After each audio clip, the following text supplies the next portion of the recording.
Alright guys, so next movement, after we finish our 2 compounds for today, we're gonna go ahead and we're gonna do some touch-ups on hamstrings. So this one, we are gonna do high volume, and this is something that I haven't done in years. We're gonna be standing on a 25-pound plate. It could be anything, it could be a 35, 45, you can make it to whatever you want.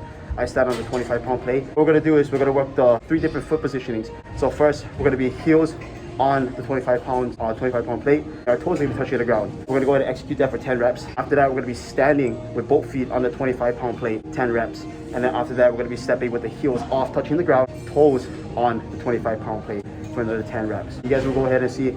We'll just go ahead and flexing the tibia at different angles, different ways. That way we can put a little bit different emphasis on the hamstring itself. However, foot positioning is always gonna be the same. We're gonna start off with foot positioning, toes pointed forward. We're gonna go ahead and do that. We're gonna change it up actually. We're gonna go ahead and do toes forward, toes to the side, and not toes in. This was gonna be a little bit awkward for it, but do toes forward, toes to the side. So check it out, incorporate this. Let me know how you guys like it.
So you guys saw me execute it.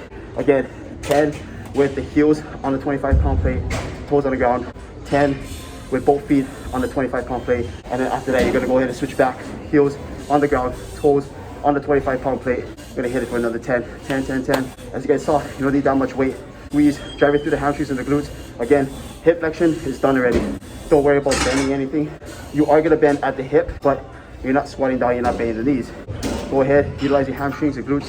Go light, feel it. Sure you feel all heads working. Again, toes are gonna be pointing straight forward for this one. We're gonna hit about 2 sets forward and 2 sets toes out. That way, when I go out, I definitely feel a lot more glutes. Try that again, you guys. Just mix it up and see if you guys like it. If not, go ahead and trash it.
Whoa. If you guys are doing this right, this shit should burn. Again, we're in different positions. We're gonna go heels on the 25-pound plate, toes on the ground, 2 feet on the 25-pound plate, and then heels off, toes on. And 10 to 10. Stress this a lot. There's a lot of people, they start to cheat and then they start to go ahead, either go through the motions really fast, or they don't go through all the positions. Hit 10, 10, and 10. You guys saw me hitting rest pauses 2 in between as well. If you have to reset, take your time and reset. If your grip is really shit like mine, bring some wrist straps, but I don't have mine today, so going ahead. And again, we're going light, so just squeeze. You guys shouldn't have to wear it. Don't utilize it as a crutch. Build the forearms too as well. But once again, the objective for this movement is to squeeze, not to move heavy weight, guys. As you guys can see, first movement was only 32.5, and then this one was 37.5. That shit burns. High volume, 30 reps. We're doing 4 sets of these. That's 120 reps already, just in one movement alone. So remember, drive to the hamstrings, drive to the glutes, not the hips. We're not doing no quads activation, no hip flexion at all within this. You are bending at the hips, but we are not bending the knees. So you guys shouldn't be getting quads. Again, hamstrings and then glutes. Okay, guys, for set number 3, we are going to be doing same weight, 37.5 pounds, but we are switching the foot positioning. So once again, we're going to be hitting toes out. Fire your glutes. This should actually be a lot better. If you guys don't have good contraction in your glutes, if you guys can feel it, go ahead, turn the feet outwards. Naturally already, when you want to twist out this way, twist your ankles in and your toes outwards, you are going to naturally go ahead and start squeezing your glutes. It's just mechanics. Try to go ahead, put the toes out, see if you guys feel it better on that.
Man, guys, that was a tough set. Again, toes out really makes a big difference. Already on the third one, the third position in feet placement. Ooh, I was dying. So again, squeeze. I know I sound like a broken record, guys, but again, when you start to get tired, these are the things that you need to catch yourself doing. Just going through the motions just to finish. Remember, move with intent. Every single rep that you guys do has to have intention, true intentions. If not, you guys are just wasting you guys' time. Make sure you still have stimulation on the muscle, you guys still have tension on the muscle, as I say, and squeeze from there. Don't relax it, don't get mechanics in, and just move the weight. Even though if it's light, it's really easy to move it with the joints. Move the weight with the muscle. Squeeze. Go down in weight if you need to, but you guys need to start progressing. Don't get complacent, because once you start to get complacent, then the progress comes to a halt and you stay neutral. Okay, we'll go ahead and hit our last set for this movement, and then we'll go ahead and move it to another one. My plan is to do some seated leg curls, seated hamstring curls, I should say. And if that's not open, then we'll go ahead and move to something else. Hit hamstrings one more time, and then we'll go ahead and finish up with calves. We do have a Tibialis machine over here as well too, so if it's open, I'm definitely going to go ahead and superset it with seated calf raises and then Tibialis calf raises as well. Show you the machine. It's something unique, not a lot of gyms have it, so we'll go ahead and utilize it.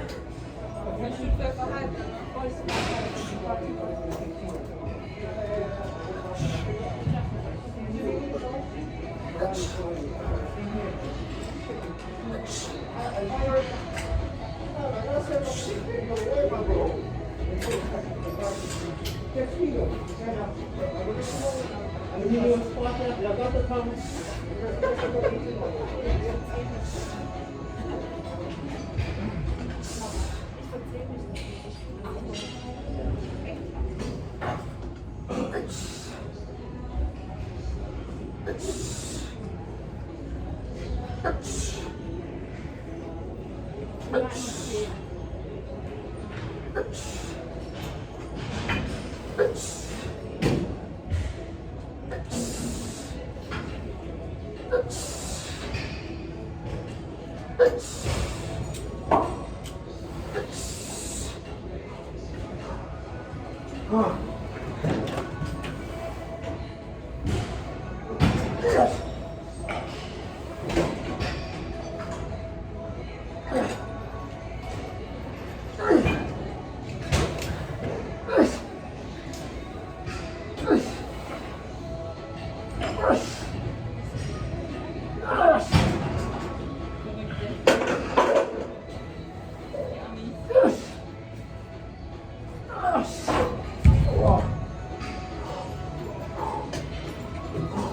next one is going to be the pre-curl seated pushing curl. We're going to go ahead and execute this.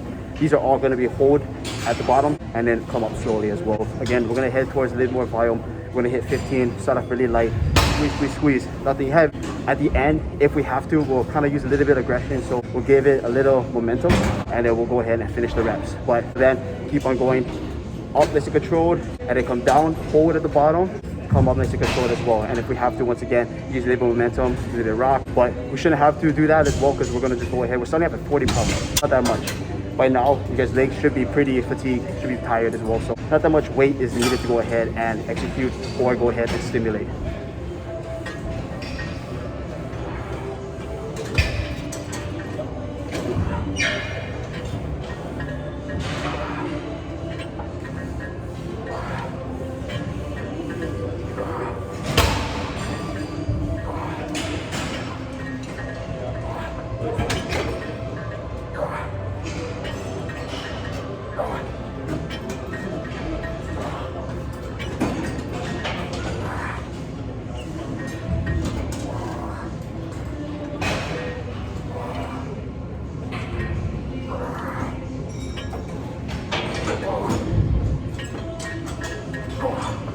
Gonna lie, that was pretty heavy. So once again, we're just gonna go and creep up in weight. We're gonna go to 50. Just keep on squeezing. It's coming down already. I can feel my hip flexors, my side, but my IT, everything is starting to crap up already. One thing that I didn't mention as well in any of my videos is I do have an intro workout drink. I am a really big fan and a really big endorser of intro workout drinks. The one that I'm using is Gaspari Saison, something tried and true, something that I like. I've been using it already for about like a year consistently. I have used it in the past and it worked great. I did reintroduce it as well about like a year ago. So it seems to be really, really good. Again, carbohydrates in here, a little bit of electrolytes, amino acids. So everything that you need to fuel your workout, expand the cell volume. Creatine and stuff too really, really helps. Suck in the water, hydrate the muscle as well. So you can have a little more power output, strength as well. Really, really great product. You guys should try it.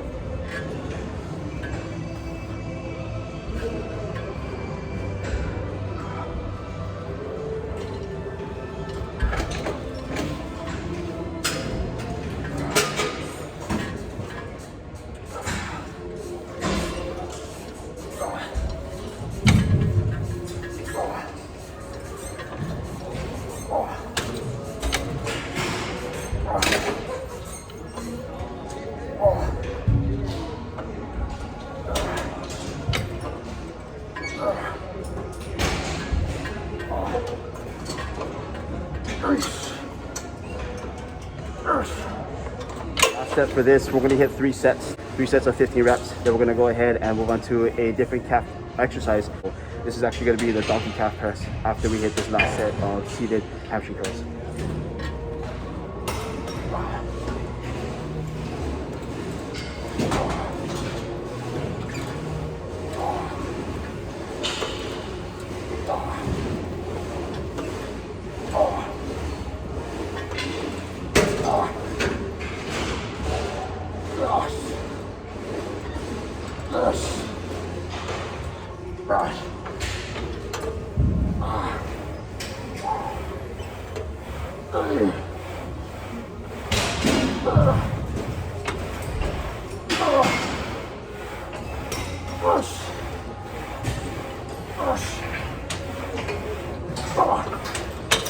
Next move is going to be the donkey calf press. This is actually going to be a piece of equipment that we don't have at our home local gym. You can see the side.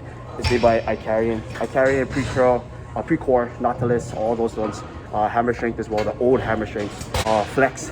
Those are the good equipment, especially the ones with a little bit of rust on there too. You like the barbells and stuff because in the place where they slide. But these are true pieces of equipment that were actually kind of lost, and a lot of people don't have them now. This really does hit the calf really, really well. One thing with this too, you gotta really squeeze. It's really easy to just go ahead and go gung-ho, just put on the whole stack, but really emphasize the stretch, squeeze. You wanna be moving around that ankle joint, and then pretty much so, a little bit of anatomy you have. So say for example, this is your ankle. You're gonna go ahead and move around that, I guess, ball and socket joint. That's what you call your subtalar joint. That's in your ankle. All you want to do is just rotate around that. You want to rotate around that. So if this is going to be your heel, we're going to go ahead and move our feet placement. This is going to be your heel. This is going to be where the subtalar joint is. You want to just go ahead and rotate this way. Rotate this way. So this is going to be your feet. This is going to be your feet. That's how it should look moving on the platform as well. So go ahead, emphasize that, and I'll show you what I mean. And try to see if you can do it yourself to get a really, really good squeeze on the calf.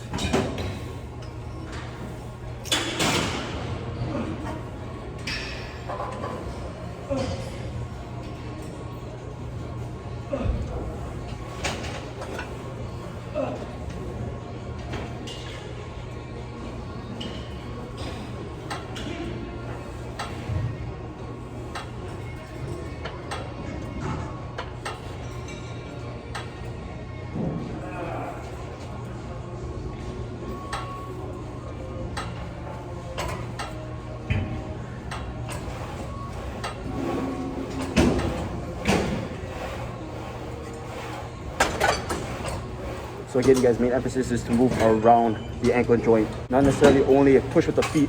You can push with the ball of the feet. That's what I want you guys to do, and that's where I want it to be. However, you guys need to rotate around the ankle joint. If you guys don't rotate around the ankle joint, then you're not really getting the full contraction of the calf muscle. Also too, feet positioning really does matter. So like what we did on the hamstring, the stiff-legged hamstrings with the dead dumbbells, that one you can place your foot positioning different. So can you on these. Doesn't matter if it's going to be a on the shoulder calf raise, doesn't matter if it's going to be seated and you're just pushing away from you, a calf extension. You can also utilize it on the donkey calf raises. Just push your feet out at different angles to hit the different part of the calf muscle. I prefer just going ahead and just doing either forwards or out to the side. Still yet, push the ball of the feet, you're still going to target that muscle. When you come in, it does place a little bit of discomfort on your ankle joints. Careful about that because it's very unnatural for you to go ahead and do that. Everyone has tight IT bands or glutes, so their feet automatically comes out, whether they're standing or whether or not if they're squatting or whatever. Natural feet position is going to be out this way, so this will be a lot better. Or toes pointing straight forward. Again, you can go in, however, just be careful because this is a very unnatural position. And then execute, push the ball to the feet. If you come in this way, you can push a little bit with the toes, so that way you even out the foot instead of foot inverting or everting. I'm gonna go ahead and have it just straight, so that way you can still get the calf muscle a lot better.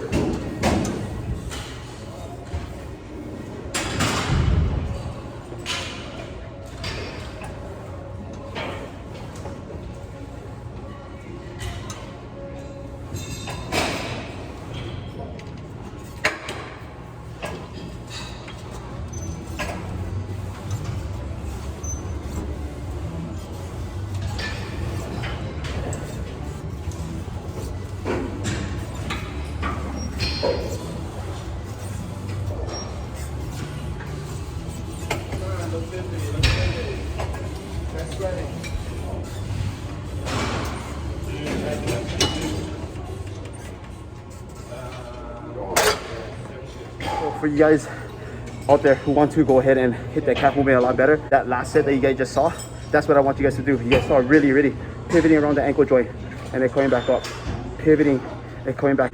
I know that sometimes it doesn't look like I'm fully flexing on the way up. It looks like I'm like halfway there, but that's the most that I can contract it with that weight. As long as you guys feel it, more and more you start to get fatigued, you're not gonna really get it all the way up. You're only gonna probably get it only maybe like 3/4 of the way and a half. But that's when I tell my guys, if you start to reach fatigue, you start to burn out already, pump out the halves, pump out the quarter movements. Because if you still move in that same plane of motion, up like that, you're still hitting the muscle, guys. Utilize the half reps, utilize the quarter reps. As long as you guys aren't moving up and down for this machine, which you guys butt to move the weight up, you guys are fine. Move it on the right plane of motion, still move it with the muscle. Even though if it's half reps, quarter reps, you guys are still stimulating. So for this next one, we are gonna hit 140. We're just gonna try this again We're not gonna go all the way down the stack. Really, really easy just to go gung-ho on this. Slow it down, focus on squeezing the muscle. Already, the last set on the 120, that was really burning. So we're gonna go ahead, execute this one, make it work.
Okay, so last movement today, we're gonna hit the seated, plate loaded calf raise machine. Fortunately, the Tibialis machine is taken, so we're just gonna go ahead and just hit this. We're not gonna be supersetting. Hopefully next time I can go ahead and show you guys. And we're gonna go ahead and execute these for 4 sets. Again, we're gonna go 15 reps a piece. Really, I wanna say light, but just control movement, and then we'll put on a good resistance so we can finish the 15 reps.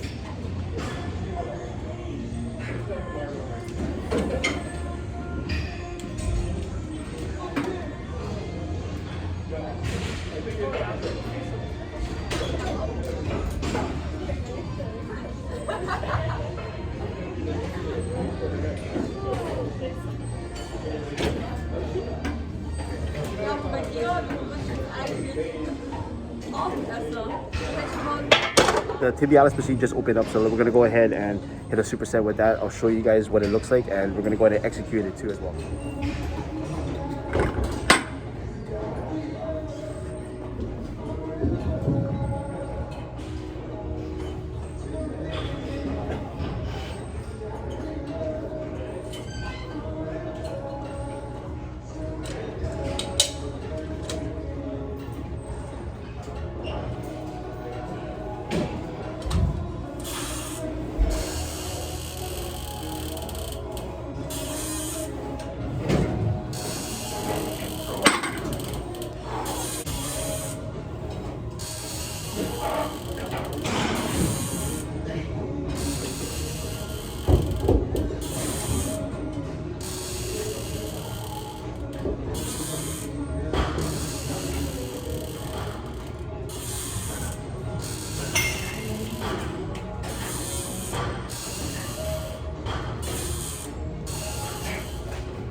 So as you guys saw, that's the Tibialis machine.